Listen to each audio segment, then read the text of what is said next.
বিয়ের স্বাদ যেন মিটতেই চাইছে না আমির খানের। এবার তৃতীয়বার বিয়ের পথে হাঁটছেন আমির। গৌরীর সঙ্গে বিয়ের খবরে ইতিমধ্যেই শিলমোহর দিলেন। 61 বছর বয়সী আমির আর 46 বছর বয়সী গৌরী, দুজনের বয়সের ব্যবধান ছাপিয়ে নতুন প্রেমের গল্প এলো প্রকাশ্যে। কিরণ রাওয়ের পর আমিরের নতুন জীবন শুরু হচ্ছে। তাহলে খুব শীঘ্রই গৌরীকে বিয়ে করবেন কি? ফাতিমা সানা শেখ নয়, এবার প্রেমের ফোকাসে গৌরী স্প্র্যাট। আমির স্বীকার করলেন, মন থেকে আমি ইতিমধ্যেই গৌরীর সঙ্গে বিবাহিত। আমি গৌরীর প্রেমের নতুন অধ্যায় শুরু। দেখুন, 2021 সালে শাহরুখ আমিরের জীবনে একটি গুরুত্বপূর্ণ মোড় আসে। তার দ্বিতীয় স্ত্রী কিরণ রাওয়ের সঙ্গে দীর্ঘ সম্পর্কের পর আনুষ্ঠানিকভাবে বিচ্ছেদ ঘটে। এই বিষয়ে দুজনেই একসঙ্গে সোশ্যাল মিডিয়ায় বিবৃতি দিয়ে জানিয়েছিলেন তারা আলাদা হয়ে যাচ্ছেন, তবে একে অন্যের প্রতি শ্রদ্ধা ও বন্ধুত্ব বজায় থাকবে।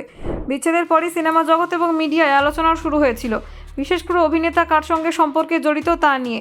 কিরণের সঙ্গে বিচ্ছেদের পর আমিরের নাম জড়ায় অভিনেত্রী ফাতিমা সানা শেখের সঙ্গে।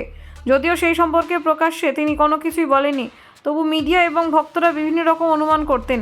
এই সময়ে আমিরের ব্যক্তিগত জীবন সম্পর্কে আলোচনা চলছিল, কিন্তু তিনি সর্বদা নিজের আবেগ এবং সম্পর্কের বিষয়গুলো ব্যক্তিগত রাখার চেষ্টা করেছেন।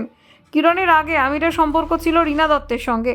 দীর্ঘ সময় তারা একসঙ্গে ছিলেন এবং তাদের দাম্পত্য জীবনে অনেক ভালো মুহূর্ত ছিল, কিন্তু সময়ের সঙ্গে সঙ্গে সেই সম্পর্ক ভেঙে যায়। এই ভাঙনের পেছনে কী ছিল তা স্পষ্টভাবে জানা যায়নি, তবে জীবনের এই পরিবর্তন আমিরের ব্যক্তিগত জীবনের একটি নতুন অধ্যায়ের সূচনা করে। 60তম জন্মদিনে আমির আনুষ্ঠানিকভাবে নিজের প্রেমিকা গৌরী স্প্র্যাটের সঙ্গে পরিচয় করিয়ে দেন। গৌরী স্প্র্যাট বেঙ্গালুরুতে বসবাস করেন এবং তার বয়স তখন 46।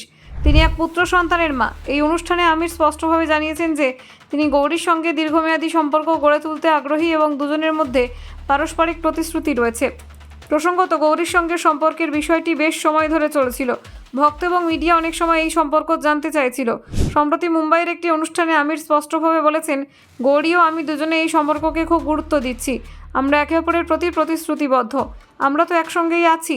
এই মন্তব্যে স্পষ্ট যে আমিরের কাছে গৌরীর সঙ্গে সম্পর্ক শুধুমাত্র সম্পর্ক নয়, বরং এটি একটি গভীর বন্ধন।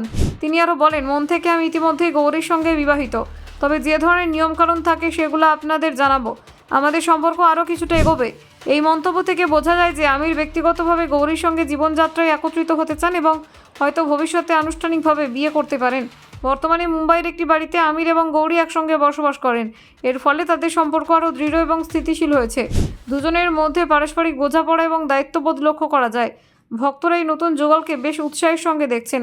দুজনের মধ্যে বয়সের ব্যবধান 14 বছর। যদিও অনেক সময় এই বয়সের ব্যবধান নিয়ে নানান আলোচনা হয়, তবু তাদের সম্পর্ক গভীরতা এবং পারস্পরিক বোঝাপড়া সেটিকে ছাপিয়ে গেছে। আমির এবং গৌরী উভয় নিজেদের সম্পর্ককে অত্যন্ত গুরুত্ব দিয়ে চলেছেন। গৌরী স্প্র্যাট আগের থেকেই একজন সন্তানের মা। আমির গৌরী সন্তানকে পরিবার হিসেবে মেনে নিয়েছেন এবং সন্তান ও পরিবারকে সঙ্গ দেওয়ার ব্যাপারে আগ্রহী। এটি তাদের সম্পর্ককে আরও সামাজিকভাবে এবং মানসিকভাবে শক্তিশালী করেছে। আধুনিক সময়ে পরিচিতি এবং সামাজিক প্রতিক্রিয়া ছাড়াও আমিরের জন্য গৌরীর মধ্যে সম্পর্ক একটি মানসিক সমর্থনের উৎস হিসেবে কাজ করছে। দুজনের সঙ্গে একসঙ্গে থাকার সিদ্ধান্ত তাদের জীবনের স্থায়িত্ব এবং সান্ত্বনা যোগ করেছে। ব্যুরো রিপোর্ট, নির্ভীক বার্তা।